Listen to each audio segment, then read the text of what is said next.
Welcome to the Go Red for Women Hot Topic sessions presented by Methodist Health System. We are so excited to welcome Dr. Helen Merrit Genore, a cardiothoracic surgeon at Methodist Hospital. As a champion for cutting-edge procedures and new treatment options for cardiology, Dr. Merrit is truly making a difference in the fight against heart disease in our community. One of her many areas of expertise is AFib, which impacts a large number of people, but unfortunately often goes undiagnosed. She is with us today to share more about this disease, which impacts between 3 million and 6 million people in the United States. Welcome, Dr. Merrit.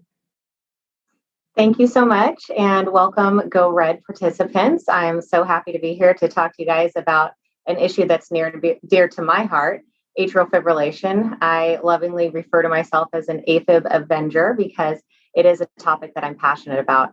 And as Kelsey mentioned, and thank you for that introduction, AFib is a huge issue in the United States. It affects between 3 and 6 million patients right now. However, that number is expected to rise and almost double by 2030. So we're expected to see up to 12 million US adult patients with atrial fibrillation. There are really two types of atrial fibrillation, but first we're going to talk a little bit about what exactly is AFib. AFib occurs when the top chamber of the heart quivers and beats out of sync with the bottom chamber. It can cause people to feel fatigued. It can cause you to feel racing heart, palpitations, and it can even put you in congestive heart failure or can cause stroke.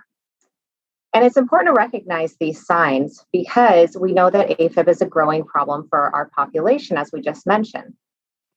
Atrial fibrillation can increase your risk of stroke by up to 6 times the normal population. Additionally, when that top chamber is quivering and beating out of sync with the bottom chamber, you can lose about 15% of your cardiac output. And over time, having an erratic heartbeat can put you into congestive heart failure. Furthermore, patients who have AFib are more likely to be admitted to the hospital. It's estimated that there's a cost to the US population of approximately $500,000 per year for AFib admissions alone. And we know that stroke is actually the number one cause of disability in the United States. So big problem for people who do have a stroke from AFib in particular. There's 2 types of AFib. There's paroxysmal and non-paroxysmal. And basically that splits into 2 populations. Patients who will flip out of AFib on their own or patients who need some help getting out of AFib. So paroxysmal means that it lasts less than 7 days. You don't require a cardioversion. You don't require taking medications. You don't require an ablation. Everything else falls in that non-paroxysmal category. And that traditionally has been pretty hard to treat.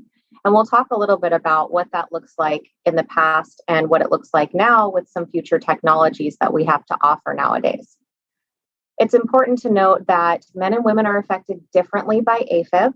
So 1.3% of the population overall has AFib. But we know that patients over the age of 40, it's about 2.5%, and over the age of 60, it's about 6.9%. So interestingly, 70% of patients who have AFib will fall between the ages of 65 to 85. And at age 70, the balance between men and women becomes equal in terms of who has AFib. So before age 70, men are more likely, and starting at age 70, men and women have equal prevalence. Importantly, AFib can be associated with other problems like heart failure, as we mentioned, but also valvular problems, in particular the mitral valve. So it's important to talk to your provider and have that full workup when you think you might be experiencing atrial fibrillation. If atrial fibrillation is combined with valvular heart disease or coronary artery disease, the risk of having problems and mortality or death from that goes way up. So it's important to catch these issues early on in their progression. I do want to talk a little bit about technologies and ways that we treat and address AFib now compared to in the past. In the past, doctors may have been likely to say, we're going to control your rate, we're going to control your rhythm, and we're going to put you on a blood thinner. And AFib was thought of sort of as a nuisance. And over time, we recognize that AFib is actually a big problem for all the reasons that we've mentioned previously. So we've started to be more aggressive about getting people out of AFib and keeping them out of AFib, which means that you're more likely to have a recommendation to have an ablation to try to restore that normal rhythm. And you may be likely to be a candidate for newer technologies. One of the things that we specialize here at Methodist in, and an area of expertise and interest for myself, is the surgical management of atrial fibrillation. So one thing that we are able to offer is a small incision just below the breastbone combined with a procedure from inside the heart. And we partner up with our electrophysiologists, and we give people really the best of both worlds. So we increase their chance of staying out of AFib. There's actually a large study recently called the Converge trial that looked at results of patients who were either treated with just a catheter ablation from inside the heart, or they were treated with this combo therapy, as we like to call it, the inside out therapy, where a cardiac surgeon and an electrophysiologist team up, again, to give the patient the best result. And they found that patients were much more likely to stay out of AFib if they had the combo approach, and that they were much more likely to have more than a 90% reduction in their AFib if they had the combination approach. And so just think about that for a minute. What would 90% more energy, 90% less time in atrial fibrillation do for a heart that's lost 15% of its output? And so we really believe in that here. This has been a really important procedure for us. It's been a very gratifying procedure to see patients who may have been told that they don't have options, or patients who are just not aware of how big of an issue AFib is. And it's interesting because if we query folks, about 1/3 of people actually think that AFib is a big deal. The rest of them think it's just another diagnosis that they may carry. And so we're really trying to get the word out and encourage folks to see their doctors early to see what kind of therapies might be right for them. So that's sort of what I had to talk about today, but I'm happy to answer any questions that may be out there.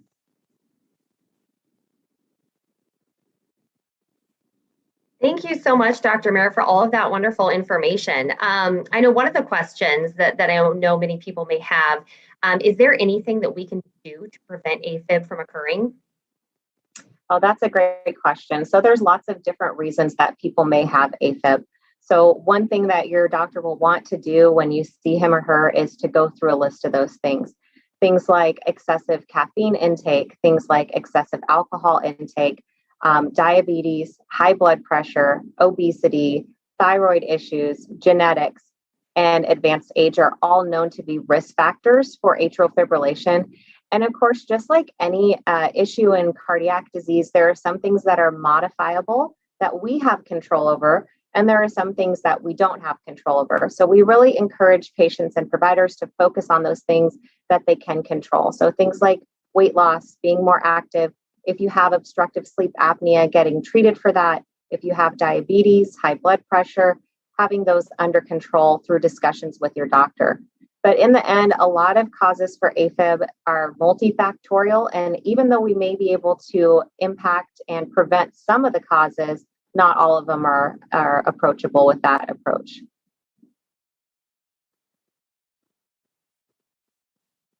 Thank you. That was a good explanation. I have another question for you. So some of the symptoms, like a racing heart or fatigue, could also be symptoms of other diseases or even a random but normal occurrence. So how do I know when it's time to see a doctor?